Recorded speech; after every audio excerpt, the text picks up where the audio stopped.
All right, welcome back to the channel, everyone. So today we got some Belal news, and let's just say the UFC might be watching my channel. Obviously not. I'm just joking, but still, if what Jon Anik is saying is true, then this is like a miracle, considering how the UFC matchmaking has been going the last few weeks and months. But yeah, let's get into it. So he had Ray Longo on his podcast, and they were talking, and Ray Long was like, "How do you feel about poor Belal?" And then Jon Anik's like, "Well, I'm glad that he has a undisputed welterweight championship belt at home, and he's married to the game."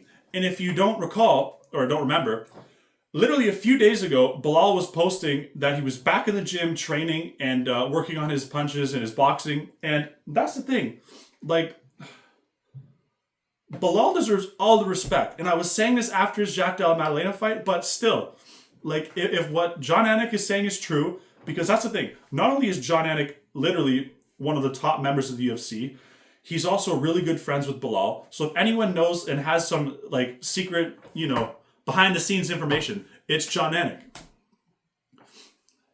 And then he says, "We'll see what Shavkat Rakhmonov has for him in October. There's your breaking news." And that's the thing. It's not officially from like Dana White and being announced on the UFC profiles or whatever. But this is as close as we can to getting official news. And that's the thing. All the respect in the world for Belal. Literally. Forget the whole remember the name shit. I don't really like that nickname. That really doesn't do anything for me. If you've ever watched Troy, like the Brad Pitt one, it's kind of paying homage because the kid was like, "Oh, I would never fight him." And then Brad's like, "That's why no one will remember your name." And I think that's probably what he's referencing, but by all means, Troy is one of my favorite movies. I just don't think it's a great nickname for Belal because that's the thing. So many people razz him about the name as well. It's like, remember the name? What?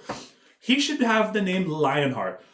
Something clicked in his twilight of his career, man, because he has so much grit, heart, literally, heart of a champion. The qualities of a champion. For him to want to turn around this kind of quickly after a war against a killer, as Joey Diaz would say, Shavkat, he fights like a fucking savage, Joe Rogan. Like, Belal Muhammed, he's in for another war because Shavkat, he does have wrestling and he has anti-wrestling. Like, he can stop Belal from taking or using takedowns. So he can literally have another standing up, literal bloodbath again. And Belal, if he's not gaining fans from this, I don't know what will gain him fans, man. Because you look at the rest of the division here. So you got Belal at number 1, and he's coming back against Shavkat Rakhmonov. Let's just assume it's true. Then you got Sean Brady at number 2. The rumor on the street is, and like I said in recent videos, it's going to be against Ian Gary. Sean Brady versus Ian Gary. Because Ian Gary, he wants to stay active, and Sean Brady are one of these, I think it was pre-weigh-in shows or whatever. He was like, "Yeah, I'd love to fight Ian Gary if I don't get the title shot next." And that's the thing. Since Della Maddalena, he's fighting Makhachev. That's going to take a while. That'll probably be in, later half of the year. Probably, honestly, around the same time. Maybe October. They might do it in Abu Dhabi. I don't know. Because I thought they would have done the Australian thing with him and Volk and then Makhachev and Evloev. And then they do a Russia-Australia card. That would have been insane, but, it is what it is. And then you got, obviously, Usman fighting Buckley at number 5, and then Leon Edwards. I think they should do him versus Michael Morales. That would make all the sense in the world. And then, boom, we are back, man. Like, because that's the thing. If you look at the last few UFC matchmaking news drops, you're thinking that, are they fucking asleep at the wheel? Like, what are we doing here? But now it looks like they took some caffeine pills and some gas station, Rhino pills, and they're like on it now. You know what I'm saying? And no, it's looking really good for the welterweight division because if you remember, like, I'd say maybe like 5 years ago, if not maybe like 3-4 years ago or whatever, the welterweight division was kind of just like, like, as far as like you look down the rankings and all that, like obviously the title fights were really good, but there's like, okay, I'll see that matchup. I suppose that's good. It is what it is. But now the old guard is being replaced by the new guard, and the new age guys, they're so much more dynamic. They're so much more devastating. They have way higher finish rates. Like you look at, just recently, Michael Morales, you look at Jack Della Maddalena, his devastating boxing, Shavkat Rakhmonov, aside from Ian Gary, he's finishing everybody. Joaquin Buckley, obviously he's not new, but he's younger than the most of the welterweight division, and he's on a tear in welterweight. Like, welterweight is so back, man. I never thought I would say this, but welterweight's probably one of my favorite divisions, if not my top 3 favorite divisions by far. I get that they don't have a lot of like loud, brash personalities. Like, they got Ian Gary, he's very polarizing, so that's what brings a lot of fans and haters to the table to see what he's going on and rooting for him to lose, or very few rooting for him to win. And then you got Joaquin Buckley. He's also, I wouldn't say he's as polarizing, but he talks a lot of shit. But he talks the talk, but he also walks the walk. So he does his thing there. And welterweight division, it's in a logjam, but it's a good way. So basically, you're setting up Belal Muhammad and Shavkat Rakhmonov. If Belal wins, I doubt they're going to win the championship or a title shot again. That's just my opinion. And that's the thing. A lot of people were saying that, why isn't Shavkat getting the title shot right away?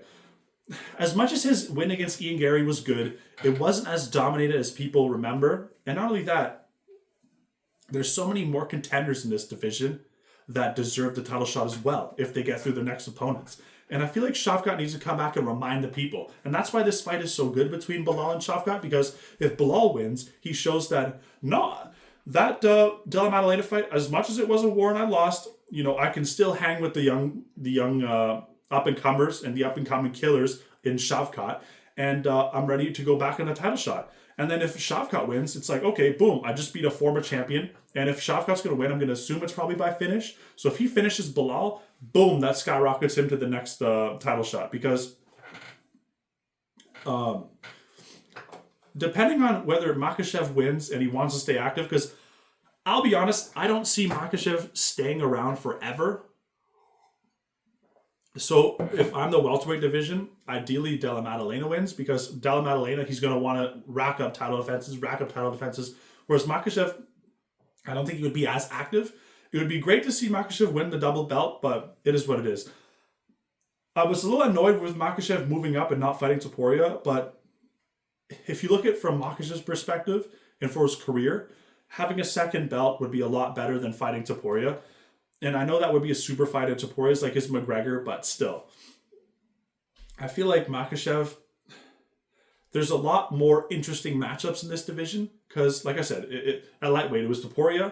Maybe Arman, people wanted to see that, but I feel like Makhachev's better than Arman everywhere by 10 to 15%. So it would be just a hard-fought decision, you know what I mean? Like, I couldn't see Arman knocking him out or subbing him, not a chance. You know what I mean? So... And then you got Gaethje was minus 6 trillion, a Poirier rematch, not a chance. You know what I mean? So there wasn't really a lot at the time for Makhachev in lightweight. And that weight cut probably kills him as well. So I'm sure he's happy to get up to welterweight. And so we'll see who wins the title. But let's say it's Jack Della Maddalena. We have so many striking, crazy matches because you got Shavkat. Because that's the thing. Jack Della Maddalena shows that he can keep it standing.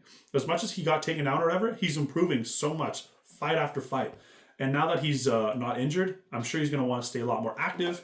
And it's just looking really, really, really good for the welterweight division. I'm super excited to see what they're going to do. Like I said, hopefully they do the Sean Brady, Ian Gary. That's a no-brainer.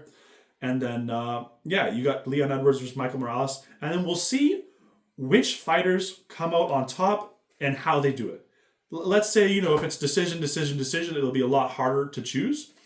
And you'll have to go off of the rankings. But, if one of these guys has a stellar breakout performance, I could see them giving anyone in the top 5 of these, in the lightweight picture, a title shot. It's just, we'll see how active the welterweight champion wants to be. So, I'm really happy about this news. And all the respect in the world for Belal Muhammad, like I said. And, I think he's got a fan of me now, man. Honestly. I can't believe I'm saying this, but I might be a Belal Muhammad fan now. So, and hopefully he hears about the nickname change because, I think it would do himself a bigger he would have more success in being remembered than, ironically, remember the name. So, it is what it is. Like and subscribe, and thank you guys so much for watching.